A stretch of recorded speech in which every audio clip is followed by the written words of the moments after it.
14ª Jornada de Capacitación Docente, FADES.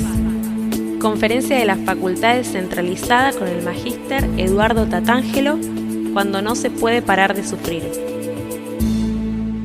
Muy buenas tardes. ¿Cómo andan? Bueno, me alegro mucho. Quiero agradecer especialmente a las autoridades del Seminario Nazareno que me hayan invitado en esta oportunidad y en otras. Y la verdad que me alegró también que en esta oportunidad me invitaran para hablar del libro, porque ya el libro tiene 2 añitos y pico, y como todas las cosas, cuando son novedad, por ahí se le presta más atención, y cuando pasa el tiempo, menos. Pero me parece que es interesante el tema, y que el tema debería estar en nuestras preocupaciones y en nuestros diálogos habitualmente, ¿no es cierto?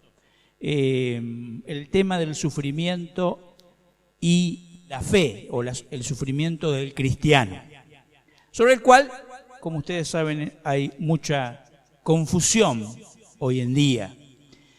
Así que bueno, esperamos poder dialogar un poco sobre esto. Es un tema también movilizador. ¿Por qué? Porque cuando hablamos del sufrimiento no estamos hablando de algo teórico, de algo como esos temas teológicos que los podemos hablar un poco asépticamente. Cuando hablamos del sufrimiento, inmediatamente pensamos en nuestros sufrimientos, los que hemos tenido en el pasado, los que tenemos en el presente, que nos han dejado marcas.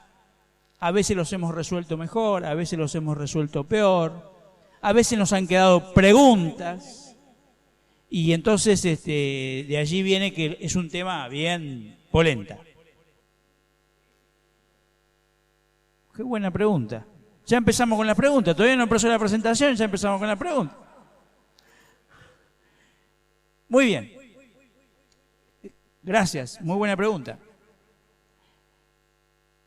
Hay una definición de nada menos que de Buda. Lo ubican a Buda, el gran pensador oriental. Él diferenciaba dolor de sufrimiento. ¿Por qué? Porque él decía, bueno, el dolor, no sé, vamos a pensar en un dolor que nos pudo haber pasado esta mañana. Nos levantamos descalzo y pisamos un clavo, o le damos con toda la pata a la cama, digamos, ¿no es cierto?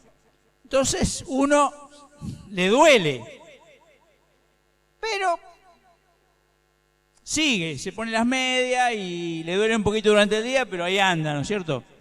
Eso es dolor. Sufrimiento es cuando ese dolor me afecta en mis emociones, me afecta en la manera en que encaro la vida, me afecta en mis relaciones, en mis sentimientos, etcétera, etcétera, etcétera. O sea, hay cosas que duelen, pero no, digo, para tomar una posible definición que la de Buda, que me parece bastante buena, no perfecta, pero buena, y empezar a pensar el tema. Gracias, porque la pregunta es muy buena.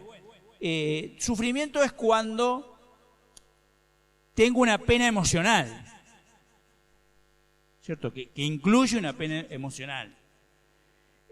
Por ejemplo, si lo pensamos en cosas más graves que patear la pata de la cama, y lo vemos, digo, me echan del trabajo, me genera niveles de angustia, de preocupación, de incertidumbre, me afecta mi relación en la familia con mi esposa, estoy más nervioso con los chicos, es decir, 1000 cosas que empiezan a pasar. Eso es sufrir. ¿Quedó más o menos ahí? Dale. Esa es una pregunta complicada. ¿Por qué? O sea, la respuesta es complicada.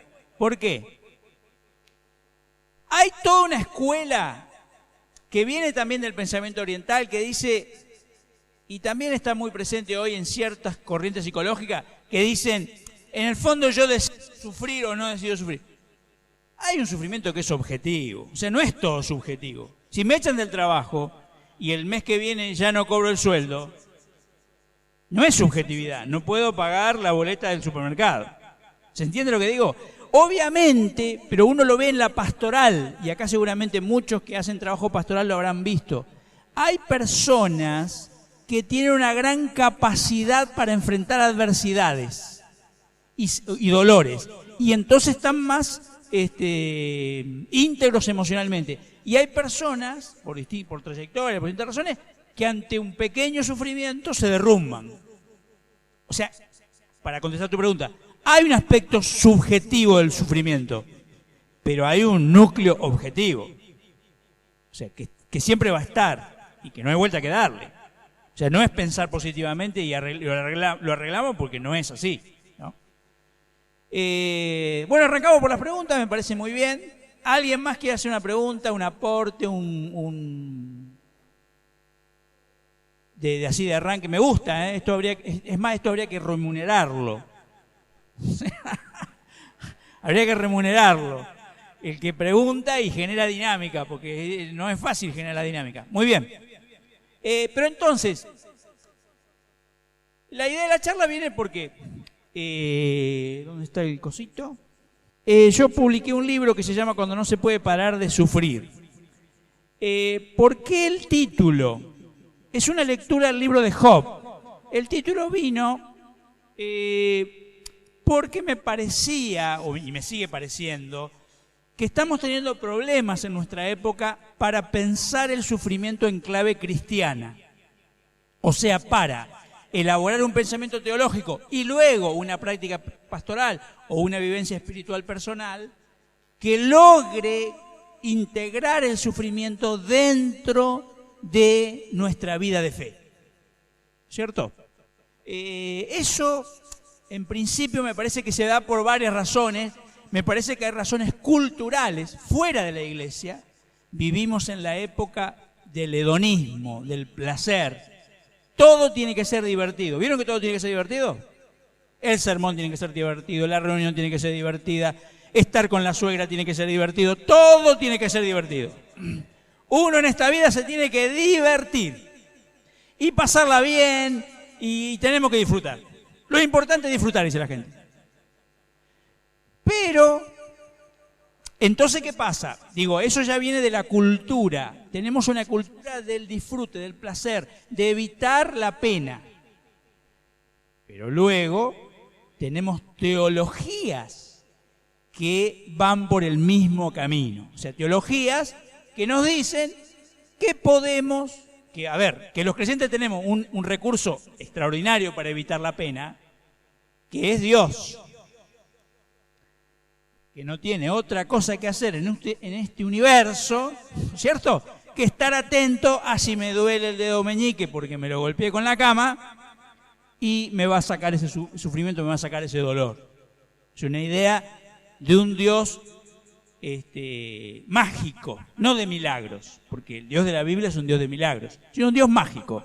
Y que la mayor cuestión que tiene es estar atento a ver cuál es mi último motivo de sufrimiento para erradicarlo.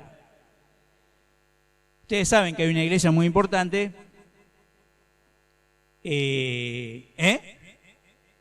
claro, que directamente el lema es para de sufrir. Bueno, de ahí vino pícaramente el título del libro. Es una picardía, digamos, ¿cierto? Pero un poco para discutir con esa postura que no solo está en ese movimiento, sino que está en todas nuestras iglesias y denominaciones. Yo pertenezco a la iglesia bautista, ¿cierto? Y las teologías, digamos, de la prosperidad, las teologías del poder, como se las dice ahora, plantean que en realidad Dios refrenda, premia la fe y prospera, sana, resuelve problemas, etcétera, etcétera, etcétera. Ahora, eso suena tan parecido a la verdad que parece verdad. Es un problema, ¿no es cierto? O sea, suena tan parecido, porque cuando uno quiere negar eso dicen, ¿pero qué? ¿Qué pasa, hermano? ¿Usted no cree que tenemos un Dios de poder? ¿Que Dios es esto y lo otro? Y uno tiene que decir, sí, yo creo en un Dios así. Entonces está tan cerca de la verdad que parece verdad. Y recién hablábamos afuera con Eduardo y con el rector Jorge. Muchas veces genera esta circunstancia. Si a mí me dicen que Dios me va a resolver todo el problema porque tenemos ese Dios que resuelve todo, que lo arregla todo, que nos hace chapa y pintura, no chapa y pintura, nos manda a la Ford y nos hace de nuevo. Hoy hay predicaciones sobre volver al origen, ¿no? Esa idea de que Dios podría en esta vida como mandarnos a la planta a hacer de nuevo. Y frente a eso yo tengo una realidad, que es la realidad de mi condición humana, donde sufro, tengo problemas, tengo dificultades. Entonces parece que esa teología no funciona, pero por supuesto nunca está mal la teología, ¿no? Dios nos libre y guarda. Siempre que estoy mal soy yo, si la teología no cierra. Eso lo ha hecho la Iglesia durante 2000 años, ¿eh? Entonces, ¿qué pasa? Ah, hermanito, no tenés fe. O estás en pecado. ¿Cierto? Esta disyuntiva me llevó a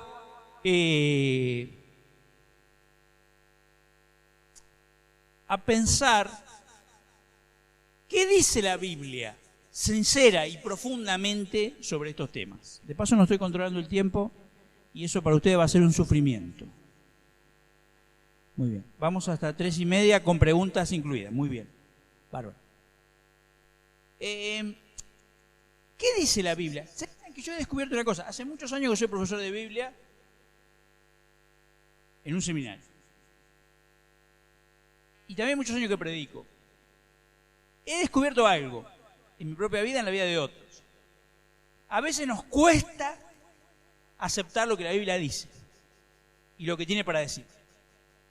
Porque ya estamos tan convencidos de las ideas nuestras que cuando vamos a la Biblia nos parece a veces chocante. ¿Cierto? No puede ser que diga esto. ¿Cierto? Preferimos que diga lo que a nosotros nos gustaría que diga. Como no la hemos escrito nosotros, a veces se pone complicada la cosa. Entonces, ¿qué dice la Biblia sobre el sufrimiento de las personas que son creyentes? Hace muchos años atrás, 25, 27 años, tuvimos una etapa familiar con mi esposa. Esta semana cumplimos 30 años de casados. Tuvimos una etapa muy difícil como familia. Mala, pero muy mala. Por distintas razones. Y yo me acuerdo que venían los hermanos a visitarnos y a alentarnos, y no faltaba esta reflexión. A ver si usted la conoce. ¿Cómo puede ser que a ustedes le pasen estas cosas si son creyentes, si son personas que sirven al Señor? Fíjense que atrás de esa reflexión hay un problema teológico muy serio. Porque la reflexión implica que este mundo funciona de la siguiente manera. La gente que se porta mal, le va mal, y la gente que se porta bien, le va bien. ¿Es así? ¿Es así? No, vivimos en un mundo que la Biblia en un momento dice con toda crudeza que está bajo el poder del maligno, y entonces es un mundo donde en general, lo dicen los tangos, no hace falta que lo diga la Biblia, ¿cierto? Al que es un chanta, un asaltante, un narcotraficante, un traidor, qué sé yo, ¿cómo le va? Bien, el tambo cambalache. Y al que quiere ser honesto, laburador, buena persona, le va para atrás. Es un mundo de mascaradas. ¿Escucharon lo que dijo la hermana? El Eclesiastés es un libro que plantea este problema. Hay gente justa que le sucede como si fuera injusto, dice el Eclesiastés, y hay gente injusta que le sucede como si fuera justa. Yo, sobre todo lo que trabajé, bueno, y esta es la pregunta que nos hace todo el tiempo la gente, también la gente común. Si Dios es tan bueno, tan amoroso, tan lleno de amor como vos me decís, ¿por qué hay tanto sufrimiento en el mundo? Siempre acaban adelante los niños del África, ¿no? Esa es la fija, ¿cierto? Porque si nos dicen, si Dios, ¿por qué hay tantos chicos en el África que pasan hambre, no?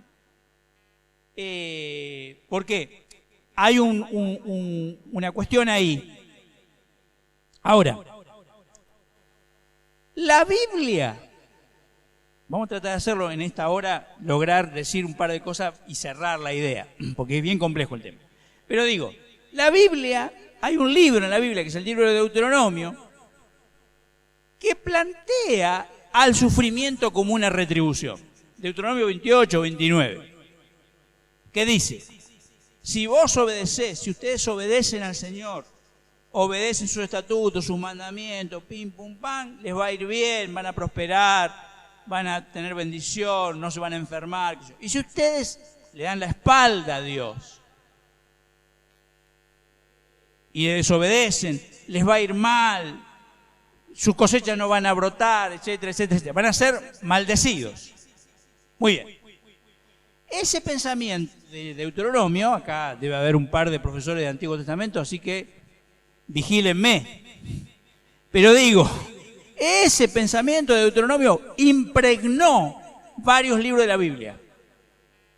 Lo que llamamos la narrativa deuteronomista, Jueces, Samuel, Reyes. Por eso, por ejemplo, ¿cómo cuenta Reyes la historia de los reyes? La cuenta moralmente, que hoy no contamos la historia así. O sea, no es que dice, por ejemplo, lo que pasa es que el rey Macri le sacó los subsidios a los colectivos. No dice eso. ¿No es cierto? Sino que dice, este rey hizo lo malo ante los ojos de Jehová, y por lo cual Dios lo castigó y dejó que fuera derrotado por tal y por cual. Dejó que le hicieran un paro, por ejemplo. Muy bien. Entonces hay una moralización de la historia. Ahora, una cosa muy importante pensando en la revelación bíblica. Eso no es lo último que dice la Biblia sobre la relación entre pecado y sufrimiento. Es lo primero que dice. Lo primero, no lo último. Lo último que dice sobre el sufrimiento está en el Nuevo Testamento. Es una idea mucho más elaborada, más compleja, ¿no es cierto? Más profunda y también más significativa para nuestras vidas. Hay que leer al apóstol Pablo o hay que leer a Jesús en las bienaventuranzas. Porque Jesús, ¿qué dice en las bienaventuranzas? Casi da vuelta a lo que dice Deuteronomio. Dice, miren, a ustedes, cuando ustedes me sigan y amen la justicia y amen la paz y quieran instalar el reino de Dios, nos van a nombrar senadores nacionales. No, nos van a perseguir, van a decir toda cosa de maldad, van a denigrarlos. Pero vuestro galardón es grande en los cielos. Entonces, esto me parece muy importante. ¿Por qué? Porque hay cierta exégesis, cierta relectura de la Escritura, que toma este pedacito, esta primera verdad que la Biblia dice sobre el sufrimiento, y la convierte en la única verdad. Eso es un proceder bastante interesante de la mentira. La mentira, ¿cómo procede? Particionando la verdad, con dividirla la verdad, con separarla en segmentos y ocultar algunos de los segmentos ya alcanza. Ahora, ¿sigue siendo verdad la verdad del Deuteronomio? Sí. ¿Hay bendición en la obediencia? Sí. Y hay maldición en la desobediencia, pero por supuesto. Pero no es la única relación que hay entre obediencia, desobediencia y sufrimiento. ¿Me siguen? ¿Se acuerdan? Esta es una idea muy poderosa porque aparte es una idea que viene del sentido común también.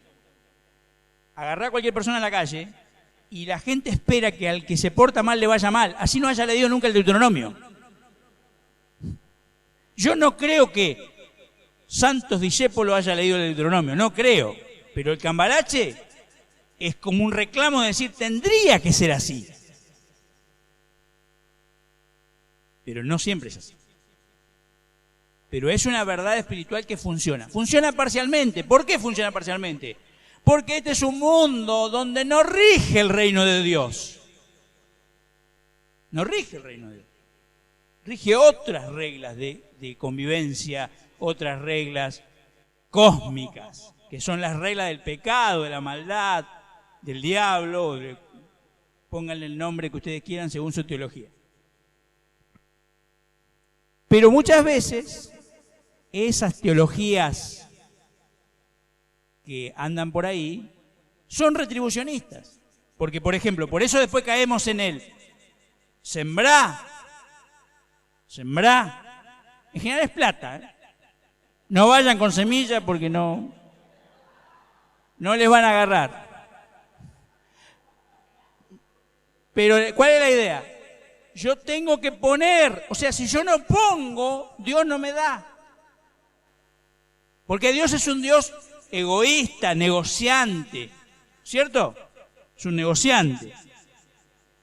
Porque si, vos que me diste 5, tomá, te voy a dar, pero porque me diste. Esa es la idea de un Dios solamente retribucionista. Te doy si me diste, si no, no te doy. Pero viene de una lectura muy sesgada de la palabra de Dios, que tenía este círculo, ¿no? Obediencia, bendición, felicidad, retribución divina, y desobediencia, maldición, sufrimiento, etc. Por eso miren que tremendo estas teologías, porque no es que no tienen ningún basamento bíblico, tienen un basamento bíblico mal hecho, parcial.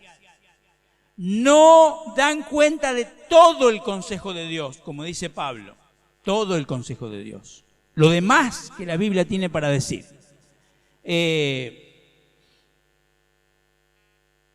Muy bien, ahora vamos a mirar la hora. Bien. Lo interesante es que la Biblia, ya en el Antiguo Testamento, se plantea el problema teológico que supone el sufrimiento del justo. Porque es un problema teológico. Y está bien que lo sea. Y miren si lo será, que de muy larga data la Biblia ya viene preguntándose ¿qué pasa cuando el justo sufre? Si fueren destruidos los fundamentos, ¿qué ha de hacer el justo? Dice el salmista. Se pregunta, y no lo contesta, porque es un problema teológico. El Salmo 22, el 37, el 73. En cuanto a mí, casi caigo, porque me puse a considerar la prosperidad de los malvados, cómo no tienen ningún cuidado, ninguna angustia, no pasan por necesidades, y yo soy golpeado todos los días. Y yo dije, estoy parafraseando, esto es Tatangelo, versión Tatangelo popular, digamos. Y yo dije, en vano he lavado mis manos y mis pies y esto y lo otro. O sea, el tipo agarró y dijo, a la pregunta del salmista del Salmo 11, si fueren destruidos los fundamentos que ha de hacer el justo, dijo, yo tiro todo. Mando todo a pasear. Y este domingo se lo digo al pastor.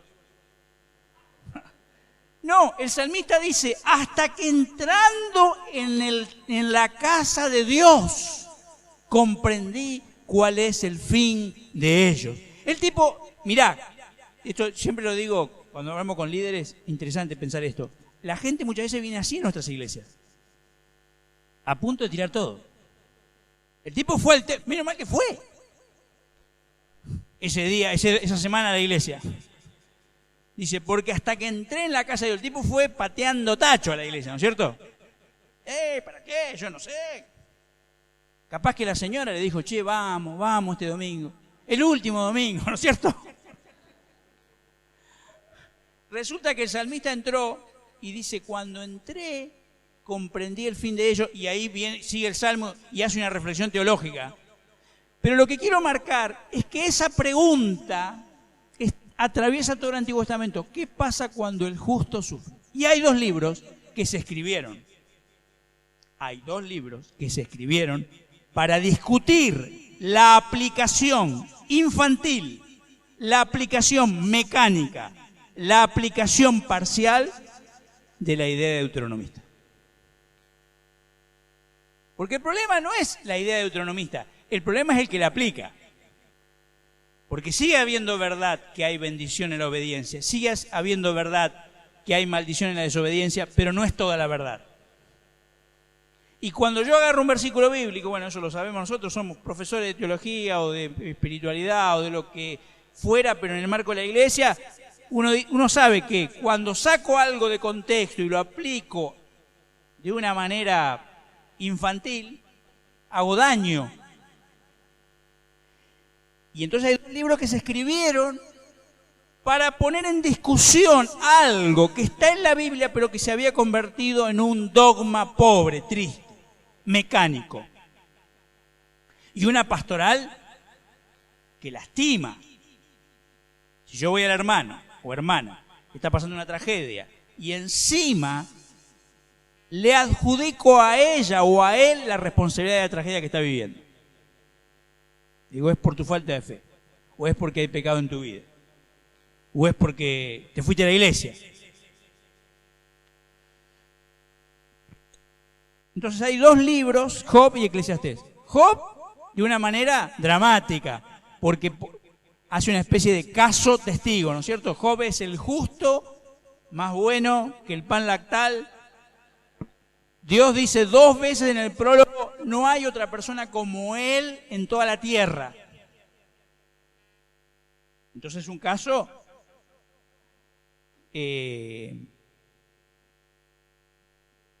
a propósito, es un caso para poner en crisis la teoría. ¿Vieron cómo es la teoría científica, no? Yo tengo una teoría científica y la voy a sostener y sostener y sostener ¿hasta qué? Hasta que aparece un caso que me la desmiente. Yo digo, por ejemplo, 2 moléculas de hidrógeno y una de oxígeno hacen agua, ¿cierto? Hasta que pase una vez, no va a pasar, creo que no va a pasar, pero hasta que pase una vez que no suceda que 2 moléculas de hidrógeno y una de oxígeno hacen agua, y entonces tengo que cambiar la teoría. Eso es lo que hace el autor de Job. Pone un caso que obliga a tirar abajo toda la teoría y a pensar todo otra vez. Y Eclesiastés de otro lado, de un lado más de reflexión, de considerar la condición humana en general, etc. Bueno, esto es lo que decía el Salmo 73. Fíjense lo que dice el Salmo 73, ya que lo tenemos acá. ¿Acaso se dará cuenta el Altísimo? Miren a estos malvados, con toda tranquilidad aumentan su riqueza, de nada me sirve tener limpio el corazón y limpiarme las manos de toda maldad, pues a todas horas recibo golpe y soy castigado todas las mañanas. El Salmo 73 es un pequeño Job, un Job chiquitito, cortito, ¿cierto? Muy bien. Yo en el libro lo que hice fue trabajar el libro de Job y ver qué nos decía el libro de Job sobre el problema del sufrimiento humano y cómo eso podía jugar hoy en nuestras propias vidas, en nuestro propio sufrimiento. Porque de eso se trata finalmente. Se trata de leer la Biblia para que luego sea pertinente para nuestra historia de vida, para nuestras realidades.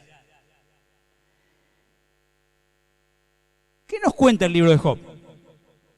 ¿Qué nos dice el libro de Job? Capítulo 1 de Job y 2. Siempre los leemos, ¿no es cierto? Y los predicamos porque son lindos. Y en general no pasamos al 3, que es feo.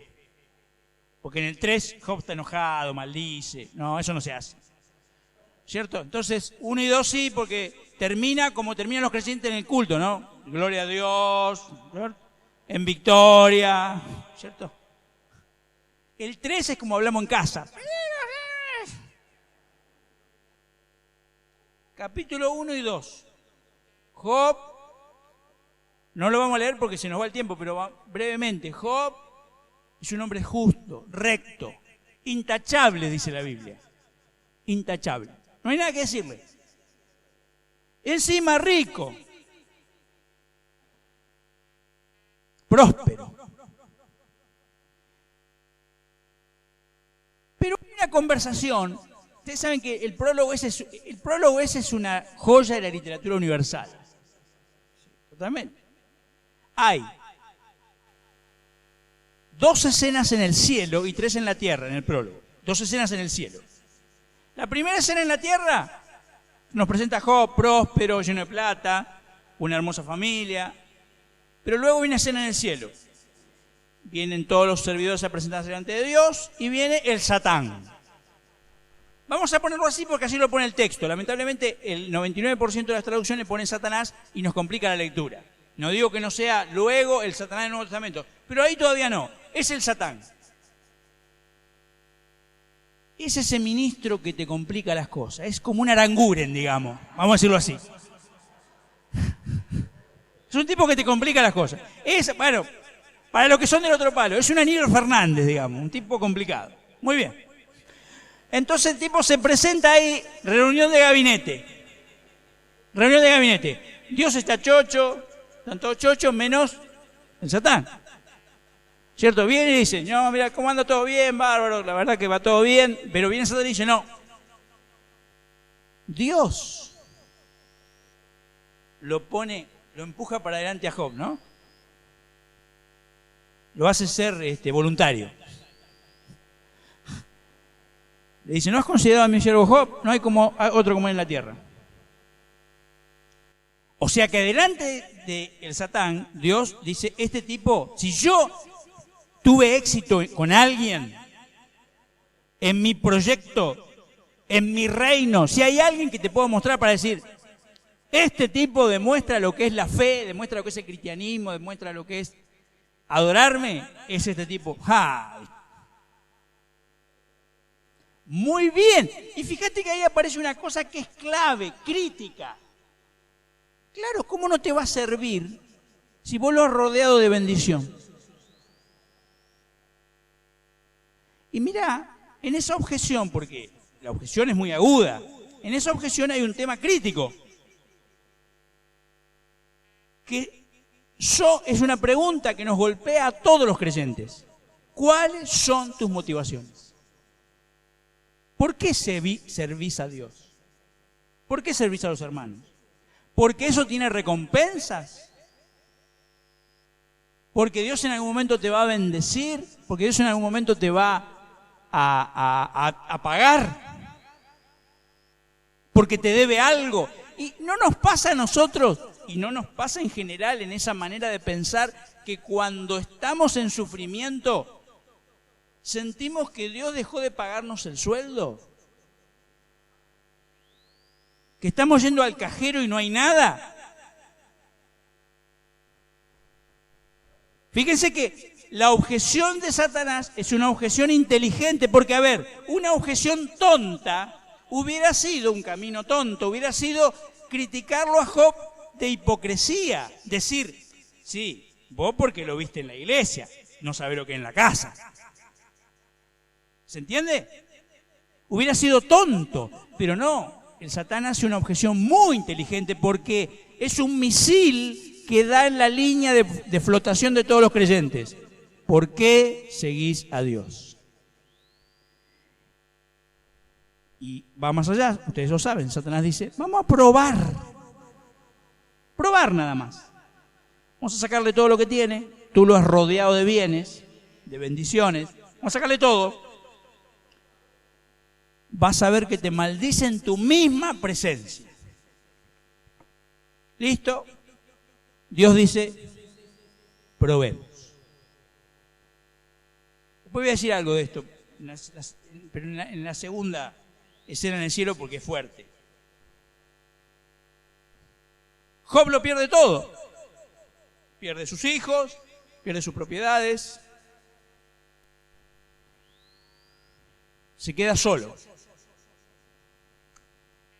Pero él, que entra en crisis como entraría cualquiera de nosotros, se aferra a su fe. Y entonces dice, bueno, exactamente, Jehová me dio, Jehová me quitó, yo me quedo acá. Así que hay una segunda escena en el cielo, que es una escena donde hay que evaluar lo que pasó en ese primer intento de hacerlo caer de parte de Satanás a Job. Acá, después búsquenlo en su casa porque es fuerte. Acá Dios hace él un resumen y dice, no has considerado a mi siervo Job, el cual es, y vuelve a decir lo mismo que la primera vez. Es perfecto, intachable. Y mantiene, pero ahora tiene una cosa más. Dios de decir de Job, antes no lo tenía, no había sido probado, ahora es probado y ha salido airoso. Y entonces Dios tiene más orgullo todavía. Y dice, y encima mantiene su integridad, aunque tú me hiciste que lo arruinara. ¿Qué dice el texto? Que lo arruinara sin causa. Ah, pero nosotros sabemos que Dios siempre tiene un propósito.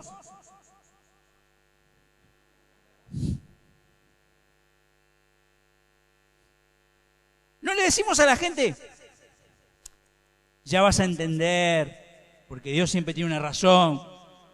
Y acá, el Dios de la Biblia, que es un Dios muy valiente, se atreve a decir, la verdad, ahora me pongo a pensarlo, lo arruinamos al cohete. Es decir, al cohete en la línea de pensamiento de Satanás. Obviamente Dios tiene un propósito que va muy por encima de Satanás. Pero en el plano que Satanás ha planteado la discusión. Y la palabra es fuerte, lo arruiné sin razón. No hay una razón en Job. Y es importante que no haya una razón en Job, porque si hay una razón en Job, volvemos a la teoría de la retribución. Entramos, la tiramos por la puerta y la hacemos entrar por la ventana. Algo hay. ¿Vieron que siempre hay una sospecha? Algo. Yo me he encontrado con gente que quiere sospechar todavía hoy de Job. No, en serio, se lo digo en serio. Se lo digo en serio. Un día terminé una charla en Tandil, en una iglesia, explicando esto, Job, qué sé yo. Termina, nos saludamos todos felices y contentos. Y viene un hermano y me dice,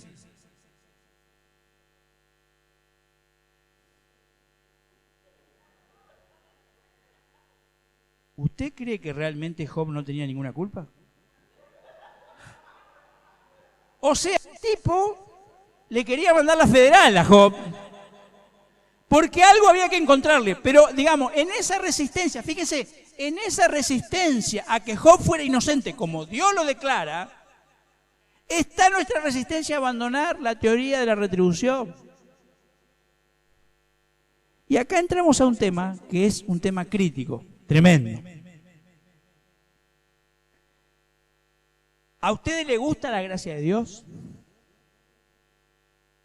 A todos nos gusta la gracia de Dios, ¿no? Aparte es un tema del cual nos gusta hablar, porque Dios es un Dios de gracia y nos salvó por gracia y nos trata con gracia y todo gracia. Y eso da gracia hasta que Dios aplica la gracia. Porque la gracia de Dios nos habla de la libertad de Dios. Para que Dios sea un Dios de gracia, tiene que ser un Dios de libertad.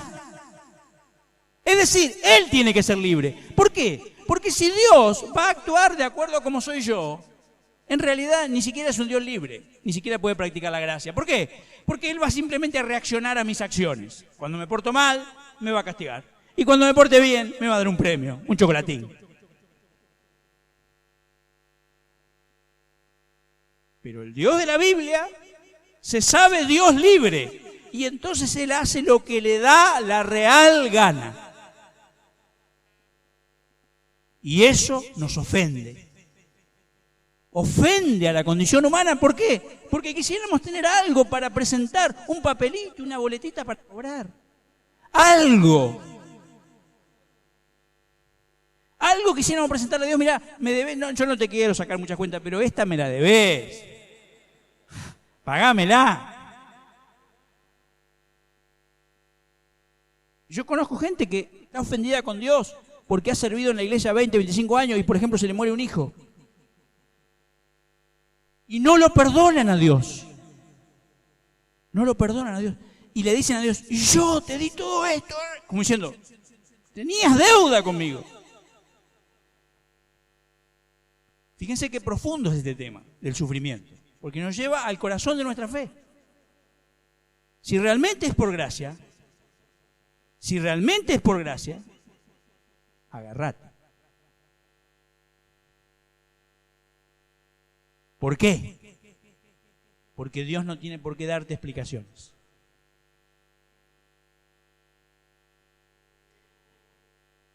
¿No les llama la atención algo del libro de Job? Dios habla, tiene este diálogo con Satanás. A ver, y después Job lamenta todo el libro y se queja y patalea y pide, dame una explicación y aparece, y te digo que tenés que aparecer, y ora y se enoja y grita. Si yo fuera Dios y hablé con Satanás y llegamos a ese acuerdo, se lo digo. ¿No es una buena explicación? Imagínate, te encontrás con Job y le decís, lo que pasa es que una mañana que tuvimos reunión de gabinete, vino Satanás, vos sabés cómo es, siempre buscando el pelo en la leche, me saca el tema de que en realidad tus motivaciones no eran correctas, y yo dije, bueno, sí, probemos. ¿Se entiende? Pero Dios se calla la boca. Y al final del libro, lo que hace, no tenemos tiempo para explicar todo el libro, pero lo que hace Dios en esos dos largos discursos, le dice, ¿me vas a dejar ser Dios?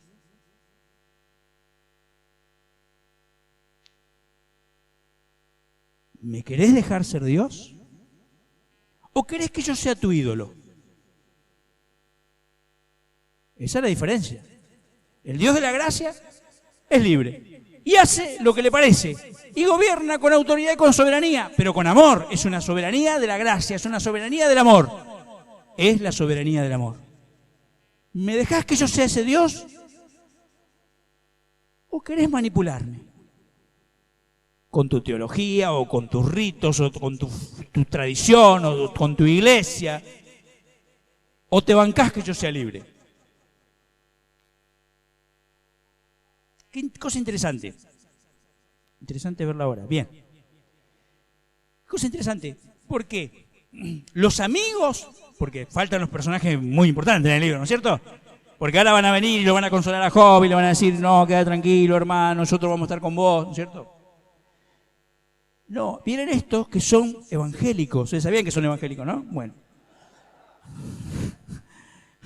No me atrevo a decir de qué denominación. Pero como he conocido muchos bautistas, los podríamos afiliar tranquilamente. No habría problema. Muy bien. Entonces llegan estos que son evangélicos y dicen, ¿qué dicen? Pero esto es muy claro. Tenemos la teología, la enseñanza de la tradición. Esto siempre ha sido así. Es muy sencillo. Vos sos un pecador. Te digo más. En un momento, porque vieron que van discutiendo y como son las discusiones, se va caldeando el ambiente. En el último círculo de discusiones se dicen de todo. Porque Job también le dice de todo.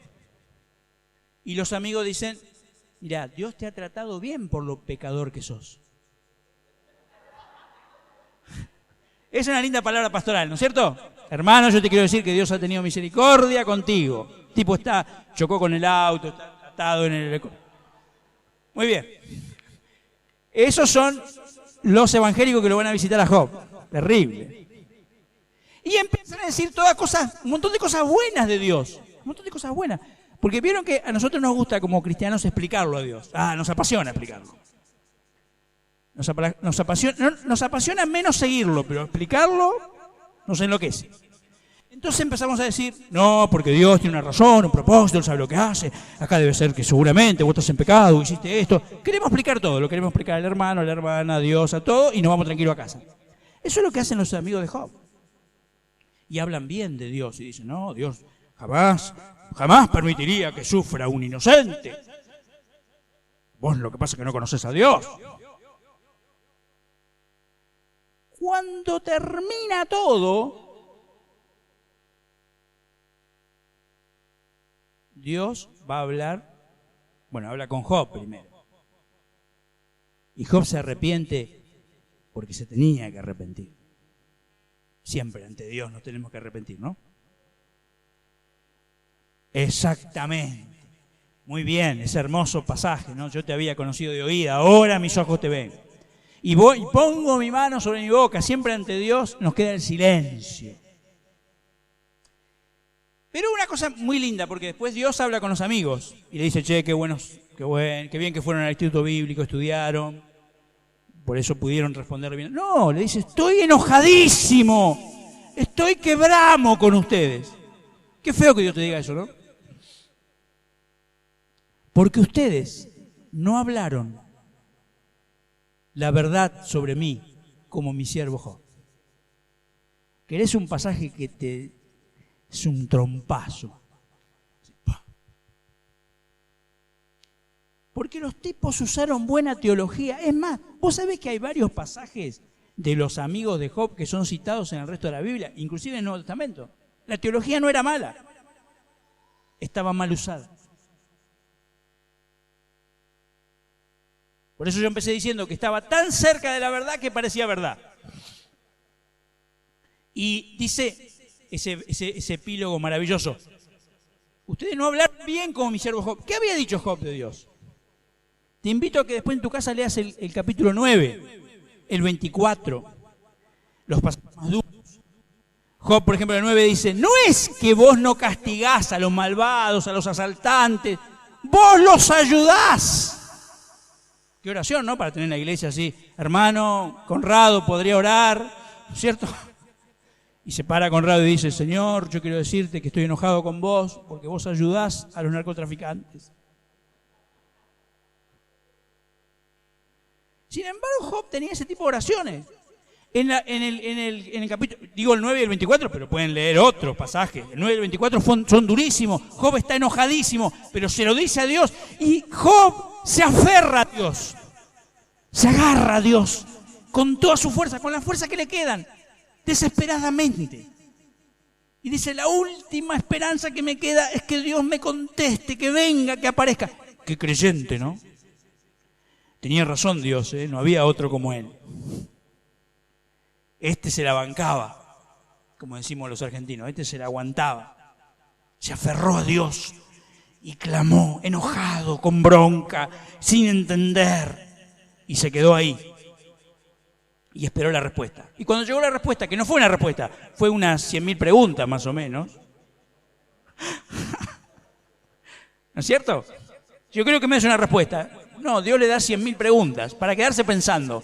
Y ante esas 100.000 preguntas, Job se da cuenta que a él también le ha picado el bichito, como a los amigos del ídolo.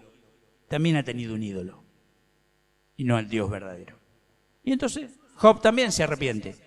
No de todos los que los amigos le decían que se tenía que arrepentir, sino que se arrepiente de haber tratado a Dios como un ídolo, y no como al Dios soberano y al Dios de la gracia y al Dios del amor que gobierna.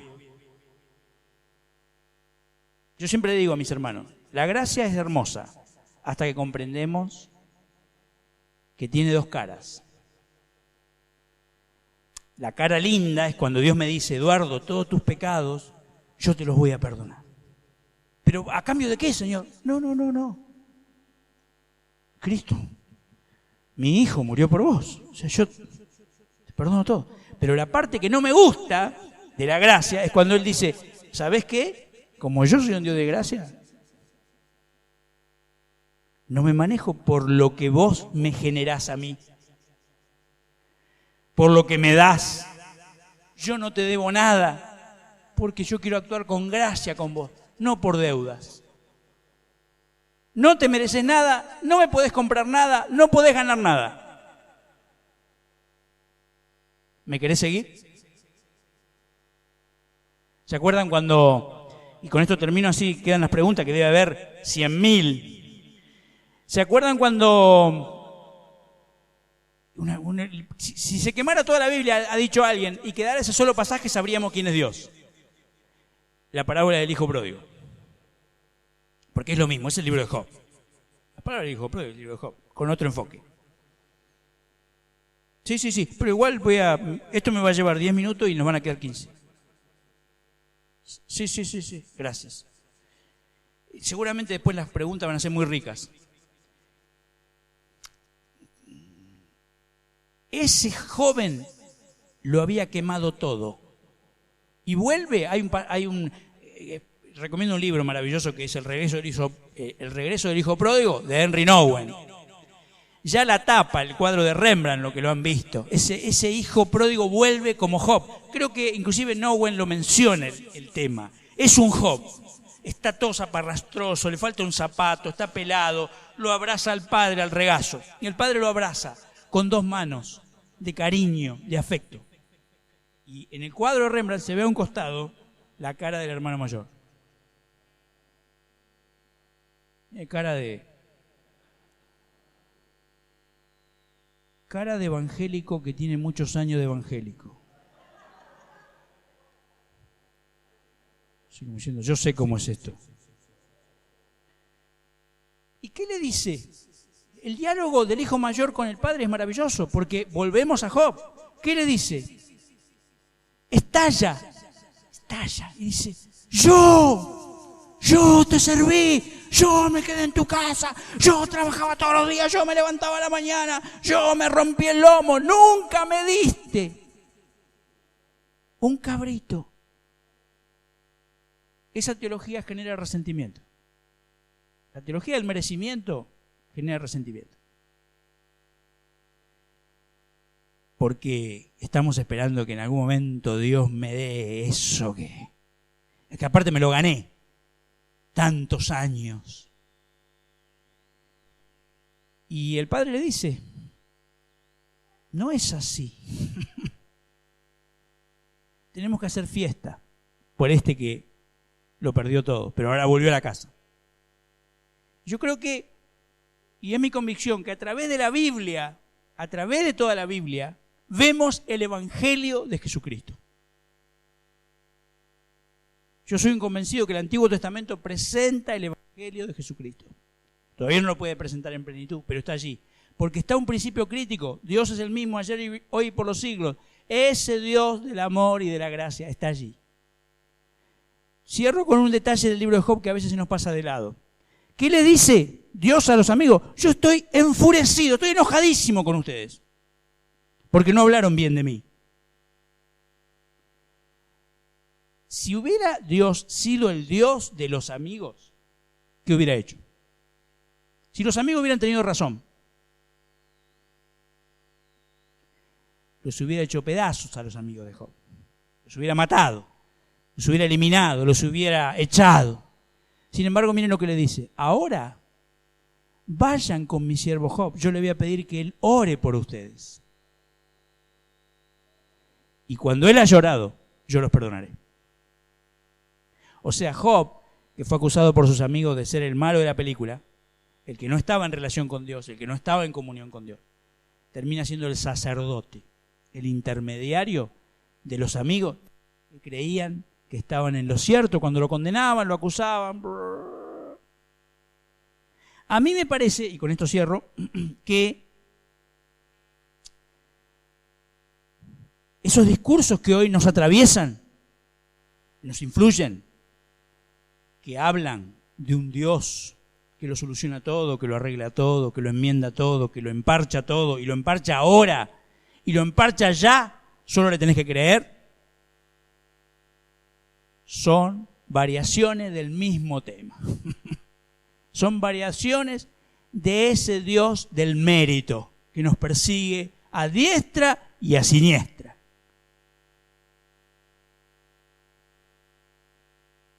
Son variaciones de ese ídolo que siempre ha acompañado a la fe en el Dios verdadero a lo largo de la historia de la Iglesia.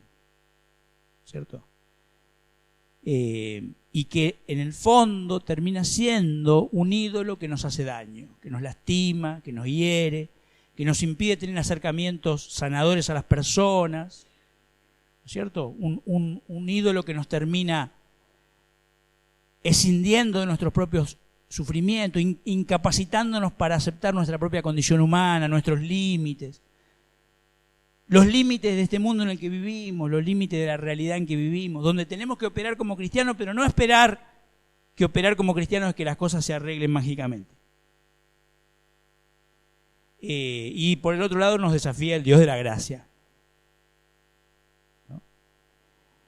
Este Dios que no puedo predecir, que no puedo explicar, que no puedo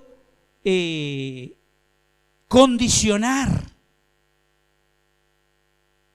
que lo tengo que dejar ser Dios. Muy bien, bueno, el tiempo ha sido muy breve para decir demasiado, pero ahora capaz que unas preguntas y todo se aclarará.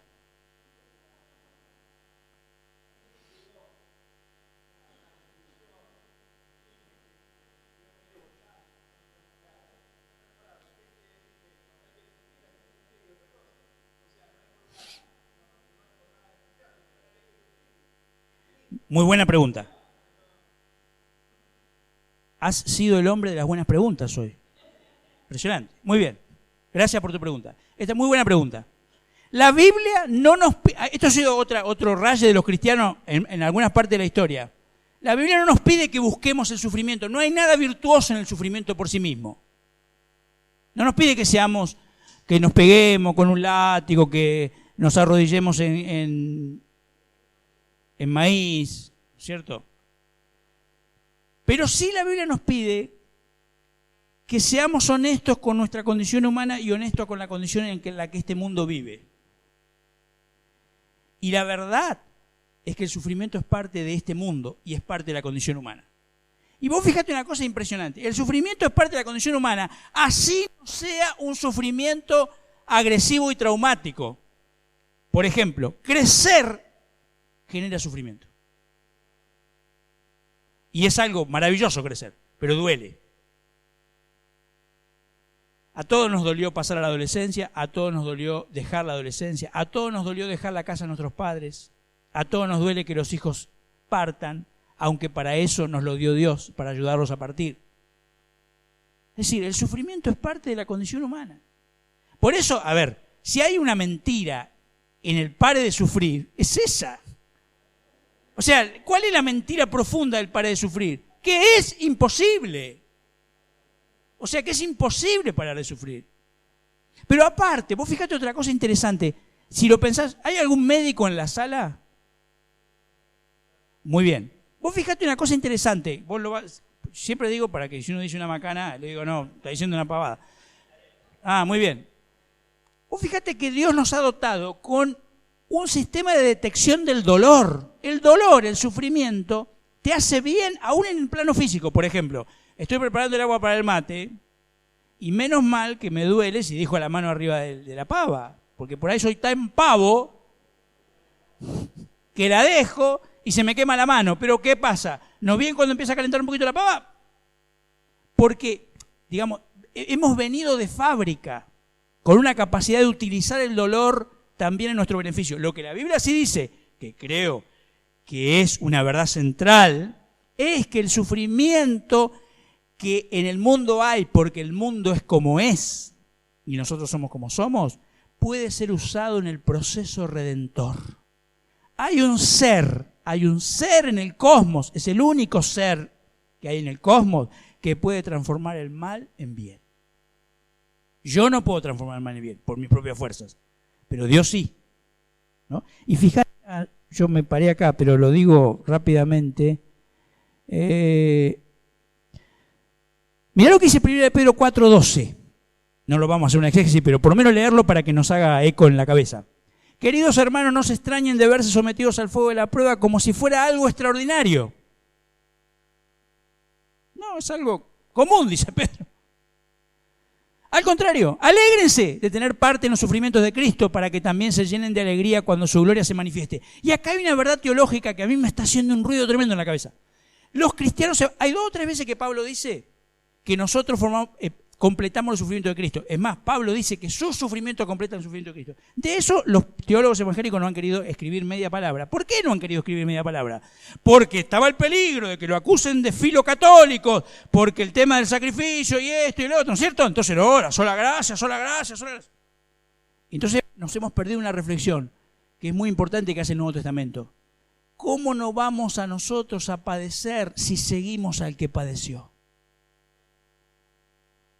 O sea, seríamos unos seres bastante extraños que siguiéramos a aquel que me dice, si alguien quiere venir en pos de mí, tome su cruz y sígame, y que a mí, siguiéndolo con mi cruz, me pasara que yo no sufriera, mientras él va adelante con su cruz sufriendo. Sería raro que yo fuera atrás siguiéndolo con la mía y no sufriera. Participamos de los sufrimientos de Cristo, dice el Nuevo Testamento. Pero lo bueno, pero no así accidentalmente, cualquier sufrimiento es participar del sufrimiento de Cristo, sino cuando yo logro tomar mi sufrimiento, que no es una tarea fácil, y necesito acompañamiento, y que mi pastor y mi hermano estén al lado mío, pero cuando yo logro que un sufrimiento mío se lo dono a Cristo, mirá, esto, Señor, que me tocó en esta vida, te lo doy a vos, para que sean parte de tus sufrimientos. Es decir, para que tengan un efecto redentor en mi vida y en la vida de la iglesia. ¿No vieron sufrimiento redentor ustedes? Yo he visto un montón de sufrimiento redentor. Cuando un cristiano o una cristiana logra agarrar una tragedia de la vida y convertirla en parte de los sufrimientos de Cristo, impacta vidas, toca vidas, atraviesa el corazón de personas, porque ahí empieza lo redentor. O yo hago lo contrario, convierto ese dolor, ese sufrimiento, en la bronca que le tengo a Dios, a la iglesia, aunque siga congregándome, aunque siga diciendo que soy cristiano, pero no logro que Dios lo redima y me redima con ese dolor. A ver si creo que tengo un texto más. Ahora me gozo en lo que padezco, dice Pablo en Colosenses 1:24. Por vosotros, y cumplo en mi carne lo que falta de las aflicciones de Cristo por su cuerpo, que es la iglesia. Cumplo en mi cuerpo lo que falta a las aflicciones de Cristo por su iglesia. Es como que Pablo estuviera diciendo, Jesucristo padeció en la cruz y ascendió a los cielos y dejó su cuerpo, que todavía padece, como Él, llevando siempre en el cuerpo por todas partes la muerte de Jesús, para que también la vida de Jesús se manifieste en nuestro cuerpo. Llevo por todas partes la muerte de Jesús. Cuando muestro una llaga que tengo, es una de las llagas que fue la cruz también, por la que Cristo fue a la cruz, que llevó a la cruz. El sufrimiento tiene un profundo sentido teológico en el Nuevo Testamento. Y conocerle a Él, dice en Filipenses 3:10, el poder de su resurrección y la participación de sus padecimientos, llegando a ser semejante a Él en su muerte. Fíjate una cosa, las nuevas teologías, la teología del poder, de la prosperidad, solo quieren participar de la resurrección. Solo quieren el domingo de gloria. Pero hay que estar primero en el Gólgota. ¿Y acaso no tenemos cada uno de nosotros nuestro propio Gólgota? ¿No tenemos esa cruz? Cuando Jesús se da vuelta y nos dice, ¿quieres seguirme? Toma tu cruz. ¿Alguien tiene duda cuál es su cruz? ¿No se nos viene inmediatamente a la mente todo lo que hemos sufrido, lo que padecemos, los problemas que tenemos, las taras que hemos padecido, las angustias que sufrimos? No, enseguida no nos damos cuenta cuál es esa cruz que hay que agarrar. Claro que la entendemos. Y agarramos la cruz y lo seguimos. Y si hijos también herederos, heredero de Dios y coheredero de Cristo, si en verdad padecemos con Él, para que también seamos glorificados con Él. Lo seguimos al Gólgota y entonces podemos estar en el domingo de resurrección. Fuerte, ¿no? A ver si hay uno más. 2 Corintios 1:3, este es mi preferido. Bendito sea el Dios y Padre de nuestro Señor Jesucristo, Padre de misericordia y Dios de toda consolación. Mirá cómo se define Dios. Padre de misericordia, Dios de toda consolación. El cual nos consuela en toda tribulación nuestra, para que nosotros podamos consolar a los que están en cualquier aflicción, con el consuelo con que nosotros mismos somos consolados por Dios, porque así como los sufrimientos de Cristo son nuestros en abundancia, así como los sufrimientos de Cristo son nuestros en abundancia, así también abunda nuestro consuelo por medio de Cristo. Pero si somos atribulados es para vuestro consuelo y salvación, o si somos consolados es para vuestro consuelo y salvación, que obra al soportar las mismas aflicciones que nosotros también sufrimos, y nuestra esperanza respecto de vosotros está firmemente establecida, sabiendo que como sois copartícipe de los sufrimientos, así también lo sois de la consolación. Este Dios de consolación, que en la medida en que te consuela, toma tus sufrimientos y los hace redentores, te da la capacidad de ser consolador de otros, de tocar la vida de otros. Hace muchos años, 35 años por ahí, yo estudiaba en el Instituto Bíblico de Buenos Aires, era un alumno más, y estaba tomando clase, una materia, con un amadísimo profesor. Es que yo lo conocía como profe, como conocemos a los profes y los alumnos nos conocen a nosotros. Mi mamá padecía de muy serios trastornos mentales, una psicosis que había avanzado con los años. Ella había intentado suicidarse varias veces. Y esa noche llamaron al Instituto Bíblico avisando que mi mamá se había suicidado. Yo recuerdo como si fuera hoy salimos afuera del aula y salió el profesor. Y el profesor me abrazó y me dijo, yo pasé por lo mismo. Yo estuve ahí. Y Dios me consoló y Dios me sacó. Pasaron los años, también muchos, hará 5 o 6 años. Me llaman por teléfono un hermano de la iglesia que la mamá de uno de nuestros hermanos también había tomado esa decisión tan dramática de quitarse la vida. Así que yo fui al sepelio, obviamente la mayor parte de la familia no era creyente, pero él sí. Y yo lo primero que hice fui y lo abracé y le dije, yo pasé por esto. Yo estuve ahí y Dios me sacó. Y no es tan simple, obviamente, ¿no? Es un proceso de sanidad, de recuperación, de ministración de Dios, de la ayuda de otros hermanos. Pero qué importante es que convirtamos nuestros dolores, nuestros sufrimientos, en el consuelo de otro, en la sanidad de otro. Mirá qué importante que el sufrimiento tiene, no tenemos tiempo, pero el sufrimiento tiene en el Nuevo Testamento esa dinámica transformadora, regeneradora. Si nos perdemos de reflexionar el sufrimiento, nos perdemos buena parte de las herramientas que Dios usa para transformarnos, sanarnos y convertirnos en las personas que debemos ser en su reino. Qué triste es que nos quieran sacar el sufrimiento con la varita mágica. Qué triste que le quieran sacar el yunque a Dios, donde trabaja con nuestras almas, y convertirlo a Dios en un Dios milagrero, un Dios de ofertas, ¿no es cierto? Un Dios superficial, un Dios que su mayor preocupación es que la pasemos bomba, ¿no es cierto? Cuando en realidad ¿cuál es la principal preocupación de Dios? Y su meta. Dios tiene conmigo metas descabelladas. Con vos también te digo, ¿no? Porque yo siempre digo, yo me conformaría con un poquito de chapa y pintura,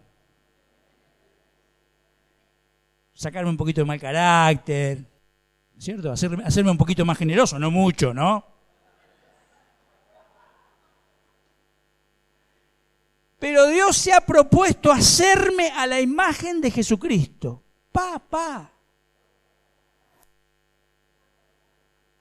Se ha propuesto, yo voy a ser a Eduardo. Eduardo va a seguir siendo Eduardo, va a seguir siendo identificado como Eduardo. Va a seguir siendo una persona, pero va a ser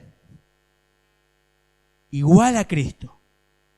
En su amor, en su gracia, en su esperanza, en su fe, en su solidaridad, en su deseo de servir a los demás, en su deseo de dar su vida por los otros. Va a ser igual. Y no va a parar hasta que lo logre. Y el sufrimiento es una de sus herramientas. ¿La única? No. Pero es una de sus herramientas. Bien. Preguntas. Mirá, con una pregunta todo lo que hicimos. No sé si hay algún comentario más o pregunta. Sí. Y vos fíjate una cosa interesante que tiene que ver con tu pregunta también. Ni siquiera, a mí me llama la atención los cristianos, ¿no? Cómo pensamos las cosas. Tenemos una manera rara de pensar las cosas. Por ejemplo, voy por la ruta y se me revienta una rueda del auto. Cristiano promedio, ¿qué es lo primero que hace? Estaciona el auto, menos mal. Mira para arriba y dice, Señor, ¿por qué a mí? Iba para la reunión de oración. Las ruedas de auto revientan. Eso tendría que decirle Dios. Bajar y decirle, hermano, la rueda de auto revienta porque se gasta y se rompe, ¿no es cierto? ¿Vieron que todos se lo atribuimos a Dios de manera directa? Y esto es interesante. Interesante lo que dice la hermana. ¿Por qué? Porque Dios ni siquiera tiene que suscitar el sufrimiento, porque el sufrimiento está en el mundo. No es que Dios tiene que decir, esta semana me tengo que acordar de dar la cuota de sufrimiento a Eduardo, porque si no... Dios sabe que la cuota de sufrimiento la voy a tener. Viene sola, es parte del mundo como está planteado después del Edén. O sea que esa parte... Ahora, lo que Dios trabaja es, luego, ¿qué hago yo con lo que me tocó? ¿No? Interesante eso. Sí. No, digo, porque despejemos una discusión teológica que es una discusión al cohete. ¿Por qué Dios permitió esto? ¿Por qué? Como si yo estuviera en el cielo diciendo, ¿el cáncer a quién se lo mando? ¿A Eduardo?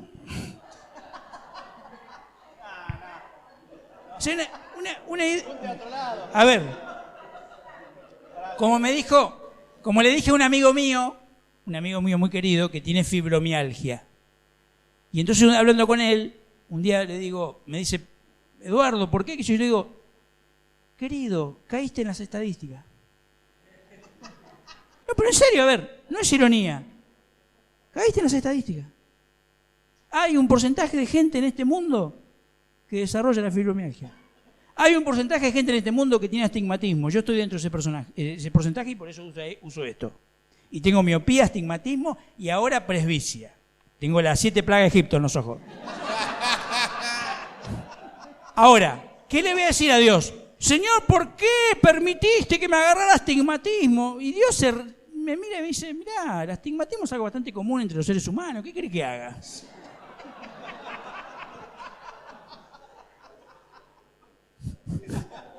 Pero ¿se entiende lo que quiero decir? A ver, lo digo así un poco burdamente, pero para que se entienda, hay un fondo teológico muy importante ahí. Dios nos pide que asumamos la condición de este mundo al cual nos ha llamado. Hagámonos cargo de nuestra humanidad y sigámoslo a Él con nuestra humanidad, con lo que somos. Que también ese sufrimiento que hemos tenido nos hace lo que somos. Porque esto sería interesante charlarlo. Nuestras trayectorias, lo que sufrimos de pequeños, nos han marcado para toda la vida. Y eso es lo que podemos dar al reino. Eso redimido. Eso en proceso de redención. Eso es nuestro aporte al reino.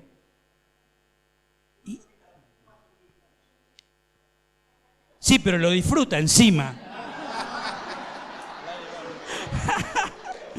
Sí, claro que sufre. Pero está enfermo, claro, pero fíjate una cosa, muy interesante. Está enfermo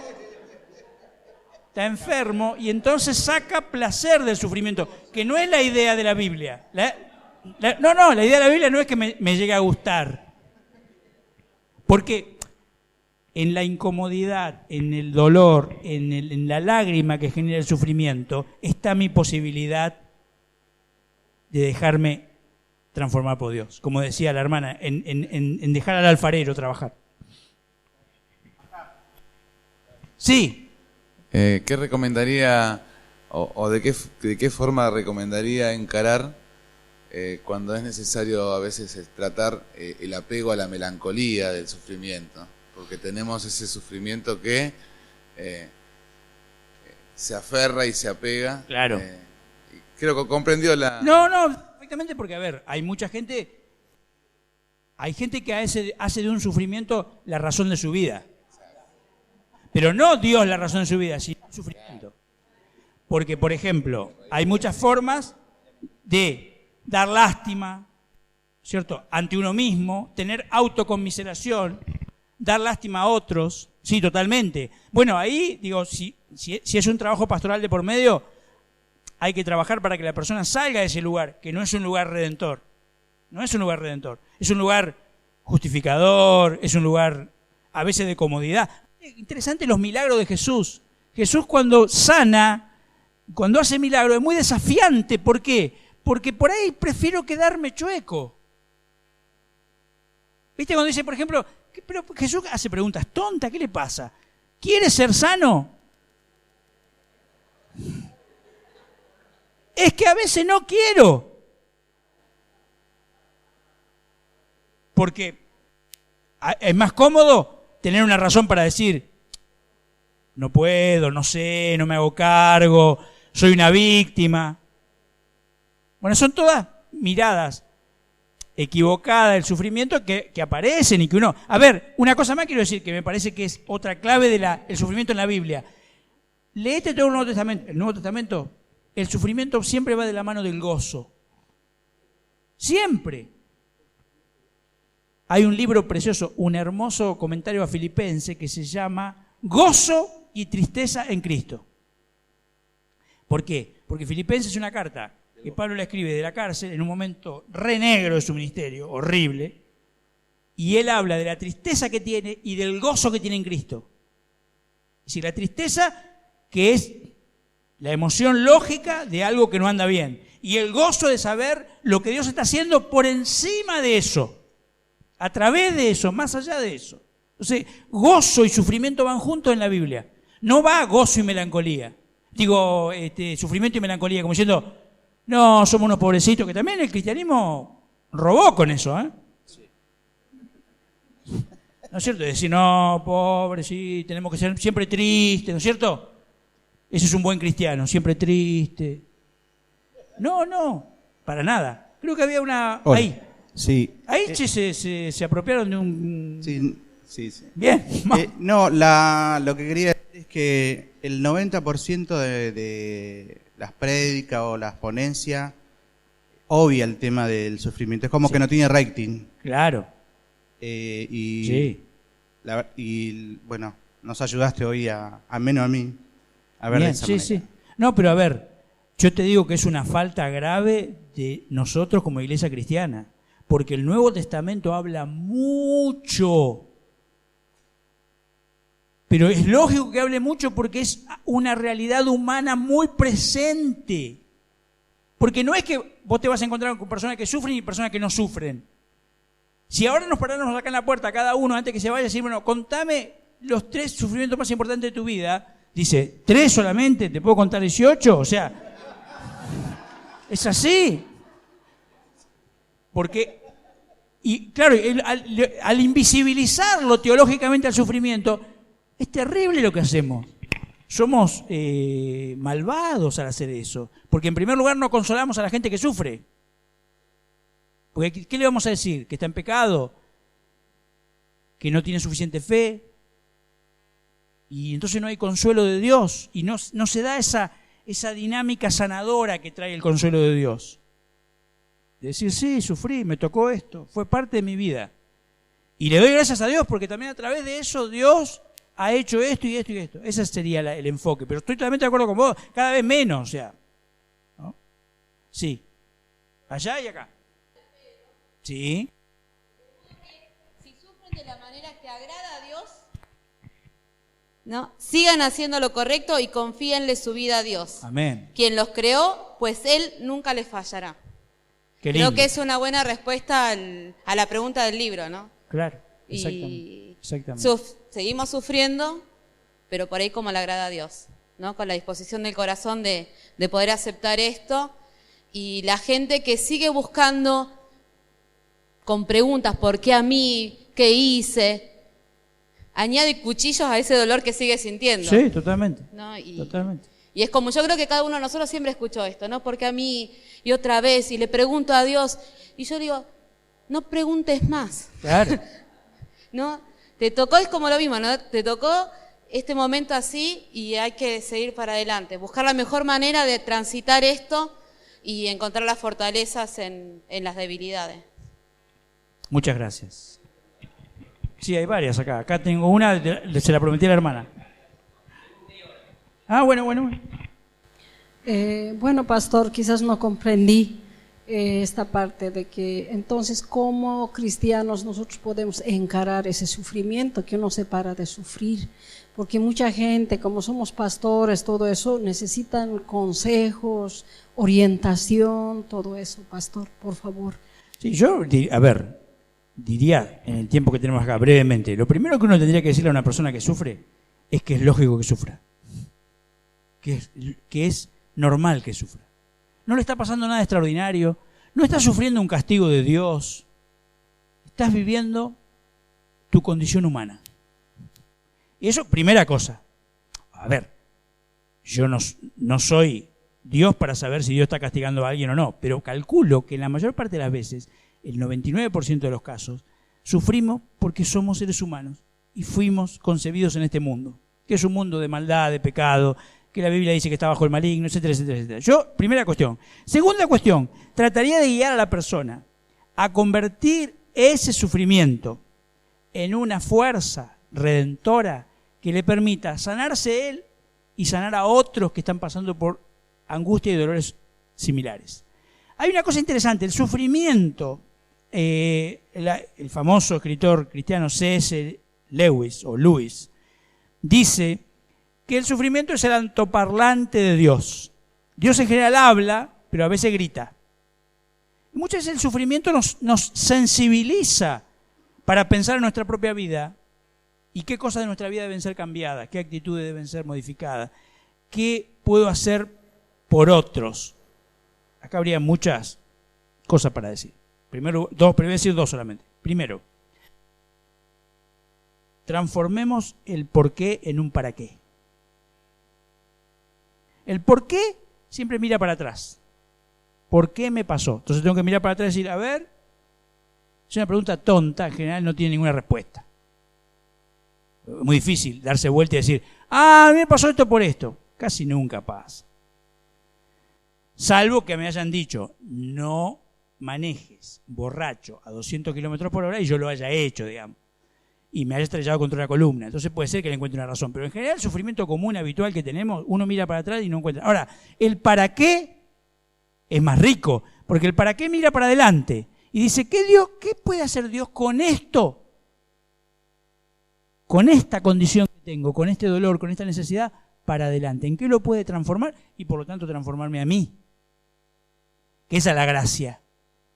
Que Dios me transforme a mí, no la realidad. Fíjense que también, en la teología del poder y de la prosperidad, se trata de cambiar la realidad, no las personas. ¿Se dieron cuenta de eso? Que en las teologías de la prosperidad o del poder, como se suele decir ahora, se trata de cambiar la realidad, no las personas. Dios quiere cambiar las personas, no tanto la realidad. Por lo menos por ahora, ¿no? Sí, ibas a decir algo, sí. ¿Querés?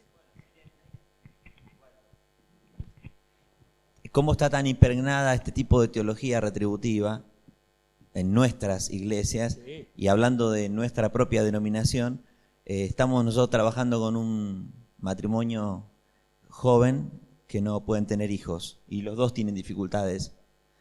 Así que bueno, venimos trabajando nosotros como pastores por el hecho de que pensamos de que si hay alguien que sufre, como venimos viendo que, y obviamente orando, y obviamente golpeamos las puertas, y cada pastor que viene a visitar ora por ellos, todo bien, ¿no? Pero también es verdad que hay algún chico huérfano por ahí que necesita padres, ¿se entiende? Y lo que es quizá algo malo para ellos puede ser bendición para ese niño huérfano que necesita papá y mamá. Entonces venimos trabajando por ese lado y nos visitó un pastor de nuestra propia denominación que no está acá, quédense tranquilos, ninguno de los que está acá. Nos visitó un pastor y con todo el amor, claro, ellos se acercan a comentarle, yo les dije que ore por ellos, y el pastor un poco tiró abajo todo lo que venimos trabajando con esta teología retributiva, hablándoles de la Biblia y diciéndole, bueno, haga una cosa, habla al Señor, le dice a ella, como Ana. Fíjense, ¿no? Qué curioso, como Ana. Decile a Dios, yo si vos me das un hijo, yo voy a hacerlo un siervo tuyo, voy a prepararlo desde chiquito, voy a hacer esto, voy a hacer lo otro, ¿no es cierto? Bueno, es un pacto con Dios, cosa que no podemos hacer. O sea, le plantea eso y yo dije, bueno, un poco está tirando abajo, ¿cómo levantamos ahora esto de vuelta, no? Claro. ¿Se acuerdan cómo decía el perro de Inodoro Pereira? Cuando se ponía mala la cosa, negociemos, Inodoro. ¿No? Esto es como decíamos, bueno, si todo falla, tratá de negociar con Dios. Sí, totalmente. Es difícil, exactamente. Pero vos fíjate una cosa, que es un paso clave en el progreso espiritual de una persona. Si no se queda trabada discutiendo ese tema con Dios. Lamentablemente pasa seguido. Sí, allá la hermana, después acá, después allá, tengo 3 o 4 preguntas. Y allá también. No, simplemente un aporte sumando a esto y a lo que dijo la pastora. Yo trabajo en salud y relacionándolo esto es como el dolor en el cuerpo es una señal. Sí. Que avisa que algo está pasando. O sea, necesitamos el dolor. Gracias Nosotros a Dios. somos cuerpo, alma y espíritu, somos uno. Sí. Y tal como funciona el dolor en el cuerpo, también funciona en todo nuestro ser integral. Y poniendo el ejemplo de una apendicitis, el dolor muchas veces es la única señal, porque hay pacientes que no desarrollan fiebre y que no desarrollan otros síntomas más que el dolor. ¿Y qué pasa? Si no damos atención correcta a ese dolor,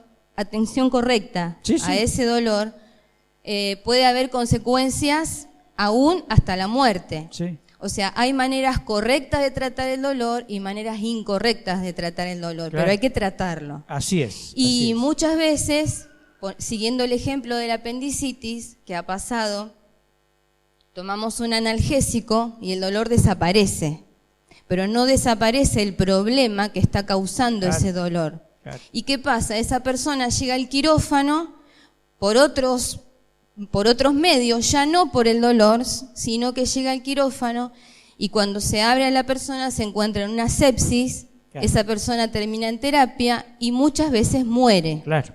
por un simple analgésico que encubrió, que ocultó, que enmascaró un dolor que estaba diciendo hay algo que hay que tratar. Muy buen ejemplo, muchas gracias. Creo que la hermana acá quería dar...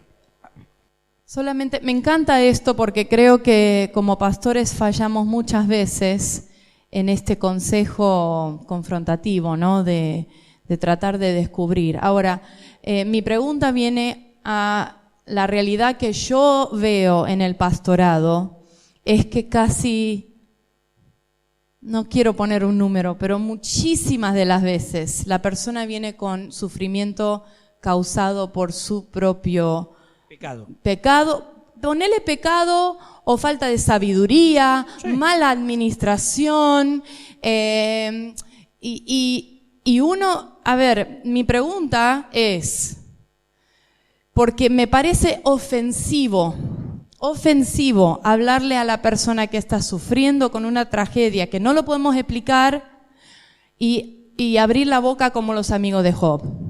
Y me parece que pecamos muchísimo más en eso que en lo otro. Pero también está en la necesidad que la persona viene al pastorado por ahí con una deuda increíble y el pastor cuando dice, me siento con esta pareja y les ayudo a hacer un presupuesto anual, presupuesto familiar, cortamos las tarjetas de crédito y vamos a ayudarles en lo que realmente están haciendo mal. Entonces, ¿qué discernimiento tiene que tener el pastor para acompañar en cosas que son, obviamente, son errores? La persona está sufriendo por su propio pecado, su propio error. Entonces, ¿cómo podemos discernir? Muy bueno, y en primer lugar, estoy totalmente de acuerdo que es así, que muchas veces nosotros mismos lo hemos vivido como experiencia propia. Muchas veces hemos cometido errores y los hemos pagado con sufrimiento. Yo ahí diría una diferencia que me parece sutil, pero es importante. Yo creo que hay que hacer responsables a las personas, no culpables. Porque la culpabilidad, en general, no lleva muy lejos. Interesante que Pablo habla de eso un poquito y él dice que la culpabilidad que viene de Dios es fácil de identificar porque siempre lleva al arrepentimiento. La culpabilidad mundana o aún diabólica lleva a que uno se hace un montón de cosas en el bocho pero nunca toma una decisión. Entonces yo creo que es interesante ayudarles a la gente a que madure, crezca, sean personas maduras, adultas, porque la adultez no la da necesariamente la edad. Seamos adultos y entonces que podamos ser responsables de nuestra vida. Yo creo que eso es parte del trabajo pastoral. Y uno tiene que, como usted dice, con mucho afecto, amor y gracia, guiar a las personas cuando uno se da cuenta que son sus decisiones las que lo están llevando a sufrir. Eso es muy común en la vida pastoral, porque uno se da cuenta que las personas tienen malas pautas familiares o malas pautas personales, y eso está trayendo mucho dolor. Y muchas veces no solo dolor a esa persona, sino a sus hijos, a su esposa, a otras personas de la familia, a la iglesia. Entonces ahí uno tiene que ser claro y decir, mira, hermano o hermana, te tenés que hacer responsable de esto. Esto es algo que vos tenés que cambiar en tu vida. Yo creo que eso sí, totalmente. Creo que la distinción es decir, porque a ver, el problema de los amigos de Job además, era que la única razón para echarle la culpa a él, era que Dios saliera bien librado. Es decir, ¿cómo logramos que Dios, en esa manera de pensar tan retributiva, que Dios no tenga la culpa? Y se la echamos a alguien. Listo. Entonces digo, tu pregunta que tiene que ver, ¿cómo distinguimos? Me parece que cuando uno, el enfoque que tiene es, yo voy a trabajar pastoralmente para que la gente sea responsable de su propia vida, bajo la soberanía de Dios. Me parece que eso nos libra, no la vamos a acusar falsamente, sino simplemente le vamos a decir, mirá, de acompañarte todo este tiempo nos damos cuenta que hay decisiones serias que tenés que tomar, que tienen que ver con hacerse cargo de tu vida y de tu responsabilidad. Me parece que va por ahí. Allá tengo una pregunta o... Tengo un hermano acá, pará. Voy a ser justo, porque hace como media hora que querés decir. Acá. Dale. Bueno, gracias. ¿Cómo explica, hermano, cuando Pablo se encuentra con Agripa y le dice que fueses como yo excepto estas cadenas, cuando él había dicho que las cadenas eran por el sufrimiento de Cristo? Sí, me parece, a ver, eso, si voy por su preocupación, los cristianos debemos hacer todo el esfuerzo que esté en nuestra mano para eliminar el sufrimiento. Por ejemplo, digo, si yo, hablando de ser responsable, si yo quiero ser responsable conmigo mismo y tengo un dolor de muela atroz y siempre, cada 3 semanas tengo un horrible dolor de muela, mejor que vaya al dentista. Es decir, la idea de que yo, todo lo que esté en mis manos para eliminar la causa del dolor, lo debo hacer. Y sobre todo la Iglesia de Jesucristo tiene que hacer todo lo que esté en su mano para mitigar el sufrimiento humano a su alrededor. Yo creo que eso es así. Y ser sano es decir, yo no quisiera estas cadenas. Ahora, si me tocan las cadenas, le doy gracias a Dios por estas cadenas. Yo creo que eso me parece que reflejaría el pensamiento de Pablo. Pablo era un tipo sano. Jesús era una persona sana, mentalmente. Jesús no quería ir a la cruz, o quería. Ustedes lo ven en el Evangelio, che, qué bueno, la semana que viene me crucifican, qué lindo que está esto. No. Está en el Getsemaní, y dice, Padre, y de paz, acá, ¿me puedo detener acá un minuto? ¿Tengo un minuto? Listo, me detengo acá porque este es un texto que a mí me rompió la cabeza. En la oración del Getsemaní. Nosotros en general oramos a Dios por el querer de Dios. ¿Te diste cuenta de eso? Que vos y yo, los dos, oramos por el querer de Dios. Señor, si quieres, si tú quieres, sáname, si tú quieres, dame un auto nuevo, si tú quieres. Claro, pero es el querer de Dios. Entonces, cuando Dios dice que no, es porque Dios no quiso. O sea, es mala onda, digamos. ¿Viste cómo ora Jesús? ¿Ora por el querer de Dios? ¿Jesús estaba seguro que el Padre lo quería si podía sacarlo de la cruz? ¿O era un Dios sádico? ¿Dios estaba contento con que su hijo fuera a la cruz? ¿Contento en el sentido, qué bueno que está esto? ¿Cómo ora Jesús en el Getsemaní? A mí me impacta esa oración. Señor, si es posible. No si quieres. Jesús sabía claramente que el Padre no lo quería en la cruz. Y lo quería en la cruz. ¿Se entiende? Y Jesús dice, si es posible. Y 3 veces le pide al Padre lo mismo. Es posible que evitemos la cruz. Es posible no ir al Gólgota. Es posible. Y está angustiado. Y gotas de sangre salen de su frente. O sea, no es una preguntita así nomás. ¿Qué responde el Padre? No es posible. O sea, no hay una voz. Los acontecimientos contestan por el Padre. No es posible. No hay otra forma. Mirá si empezamos a orar a Dios en vez de por el querer de Dios, por lo que es o no posible. Hay cosas que no han sido posibles. ¿Lo pensaste así alguna vez?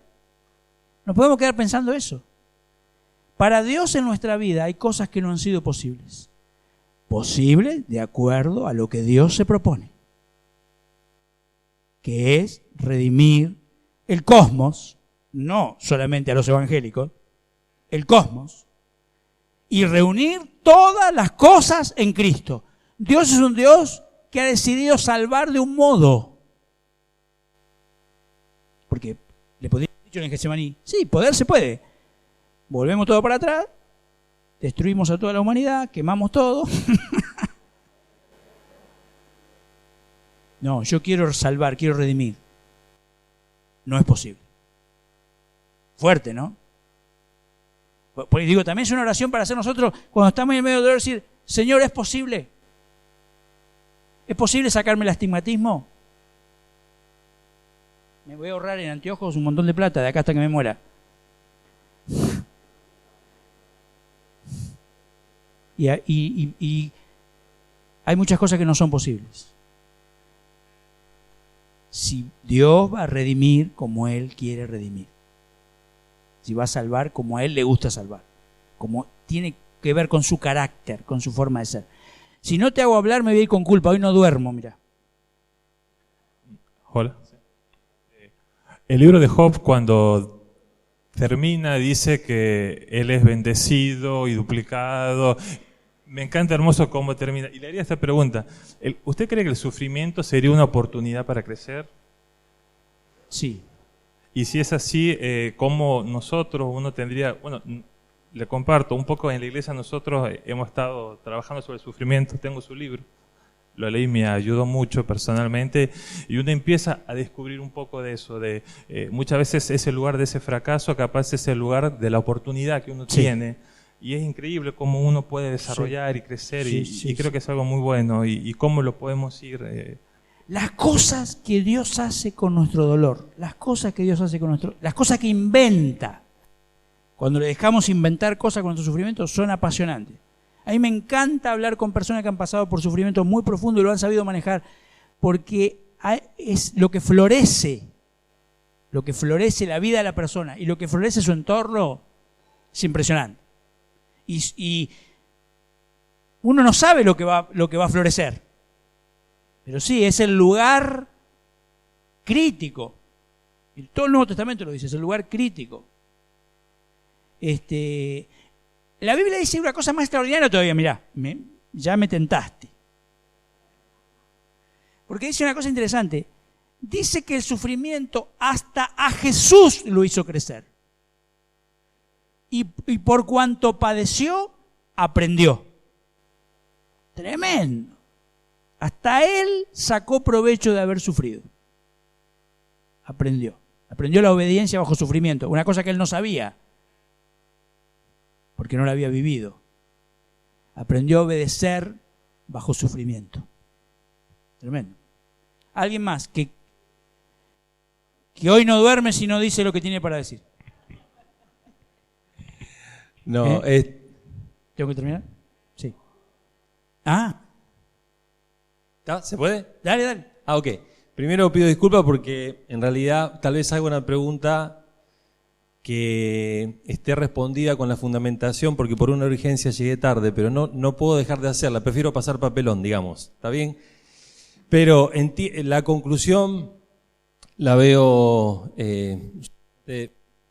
casi perfecta, ¿no? Y es una realidad. Me surge como continuando el tema del discernimiento que dijo antes la pastora Robin. Sí. Porque me preocupa a mí desde la pastoral la intervención ante un sufrimiento, y que ha dado algunas pistas que la hemos utilizado, ¿no? Ahora, hay otras intervenciones que Jesús ha tenido que han sido tan directas y que rayaba por el lado de que de un momento a otro hay una intervención milagrosa que eso deja de ocurrir. Sí. ¿Y cómo administrar eso? O sea, ¿no? Porque en realidad, por un lado, está bien que necesitamos inclinar la balanza, porque la balanza está muy inclinada para el lado milagroso. Sí. Entonces, hablamos esto como parece, ojo, esto es una realidad y no dejemos de ver la vida de esta manera. Pero estar en el centro, qué desafío que tenemos. Recuerdo un pasaje cercano que hemos compartido en la Biblia, en la semana con la iglesia, cuando Jesús se encuentra con una mujer en día de reposo que estaba encorvada, 18 años, y él dice: ustedes sacan el asno en el día de reposo y están diciendo que no se puede sanar a una mujer, y esta mujer 18 años estuvo atada por el diablo y se le debía desatar de su ligadura. Y hace una extensión de mano, pone su mano sobre ella y la encorvadura se va, ¿no? Y la desata. Y se le debía desatar. Eso me pone en un dilema muchas veces, ¿no? ¿Cómo intervenir? Sí. Mirá, qué cosa interesante, otra intervención muy interesante. ¿Por qué? La Biblia plantea que Dios es un Dios de milagros sobrenaturales. O sea, cuando un milagro estamos hablando de algo que suspende las leyes naturales. Porque Dios interviene y hace algo que no está planificado en cómo el mundo funciona. Por ejemplo, este mundo, por la degradación que tiene, hace que en algún momento células de nuestro propio cuerpo se vuelven enemigas de nuestro propio cuerpo, es el cáncer. Pero Dios interviene y sana el cáncer. Bien. Ahora, yo estoy totalmente de acuerdo con vos. Todos los pastores tenemos el mismo dilema. O sea, yo creo que si queremos ser fieles a la Biblia, tenemos que sostener con todas nuestras fuerzas que ese es el Dios en quien creemos. Pero, al mismo tiempo, sostener que ese Dios es un Dios de gracia. Sí, eso lo hablamos un poquito en la primera parte. Es un Dios de gracia. Y Él toma decisiones cuando, cómo a Él le parece. Es decir, no es un ídolo que podemos manipular, no es alguien a quien lo podemos forzar, no hay una fórmula mágica, no hay nada que hagamos que pueda hacer que Él se mueva para hacer determinadas cosas. Esos son todos inventos nuevos, supercherías, superstición. La Biblia de lo único que habla es de la oración de fe. Es más, Santiago dice, ¿está algún enfermo entre ustedes? Llamen a los ancianos, que lo unjan con aceite, como símbolo de la presencia del Espíritu Santo, y oren por él. O sea, se nos manda a orar, se nos manda a creer en ese Dios, se nos manda a preguntar, ¿es posible? Y Jesús, porque Jesús no conocía el corazón del Padre, no conocía el propósito del Padre. ¿Por qué orar todas las mañanas? ¿Se entiende lo que digo? Si la fe es el que se sostiene ahí, que sostiene la fe y dice, yo voy a orar, yo en mi iglesia oro por la sanidad de mis hermanos. Eso no es contradictorio con decirle, sí, pero ser honesto y decirle, mirá, si Dios considera que no debe sanarte, vamos a seguir creyendo en ese Dios. No lo hace menos Dios. Y a vos no te hace menos creyente. Y no te hace menos hijo. Pero mirá, has dicho una cosa, yo creo que ser pastor es vivir en la brecha de la tensión y de la oración y de la búsqueda y de pedirle a Dios sabiduría para decir la verdad. Porque yo, por ejemplo, cuando me piden que ore por un enfermo, yo digo, por supuesto vamos a orar, vamos a clamar, pero también te quiero decir algo, Dios puede no sanarte. ¿Sabés que me acostumbré a decirlo antes de orar? Para decirle que no es magia. Dios puede sanarte, Dios puede sanarte, pero puede no sanarte. Y eso no tiene nada que ver con el amor que te tiene. Ni con lo que vos vales para Él. Porque si no, inmediatamente no me sanó porque yo... Y ahí caemos otra vez. Es fácil caer en la teología retribucionista, digamos. Sí. Sí. Claro. Sí. Como si, en toda esa idea, hay una idea muy profunda de manipulación. O sea, sí. Claro. Sí, con todo tu corazón, con toda tu alma, claro, exactamente. Y también yo creo que hay que enseñarle a la gente, que como nos va en esta vida, no tiene nada que ver con el afecto, el amor o el cariño o la valoración que Dios tiene en mi propia vida. Porque si no es como diciendo, no, es que Dios me quiere menos, por eso a mí... Hace poco, miren, atendí a una hermana que no se congrega con nosotros, se congrega en otro lado, y vino a traerme una inquietud espiritual. Dice, yo me siento mal, siento que Dios no me ama, que Dios no me valora, que Dios no me quiere. ¿Por qué? Y yo digo, ¿pero por qué, hermana? Porque en mi iglesia yo voy, y todos los domingos Doy gloria a Dios porque me dio un auto nuevo. Doy gloria a Dios porque me hizo esto. Dios gloria a Dios porque me duplicaron el sueldo. Habría que ir a esa iglesia de paso, ¿no? Y la hermana me decía, y todo eran milagros de ese tipo. Milagros, a ver, que si uno es un buen lector de la Biblia y un buen cristiano sabe que son cosas de segunda categoría. Que son cosas de segunda línea. Y ella me decía, y yo no tengo nada para contar de eso. ¿Y a vos te parece que eso habla del amor que Dios te tiene? Sí, pero llegan ese tipo de confusiones, digamos, ¿no? en la vida de la gente. Eduardo quería decir algo y probablemente cierres. Muchas de las... yo quería hacer preguntas que ya las hicieron después los hermanos, pero pensaba un poquitito en el tema de las teologías de la prosperidad, el poder, el pare de sufrir. ¿Cuánto condicionamiento psicológico hay detrás también, no solo teológico, sino psicológico, detrás de todas estas doctrinas? Y mi pregunta era, ¿qué grado de evasión o negación del sufrimiento traería una teología como esta? Sí, yo, a ver, digo, todas las cosas que hacemos absolutas en la iglesia, fíjense esto, todas las cosas que hacemos absolutas, la gente o lo vive o lo oculta.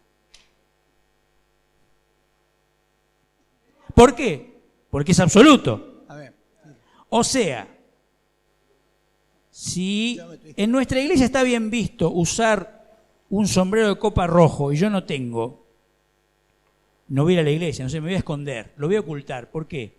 Porque en mi iglesia eso es ley y eso habla de lo que es ser cristiano.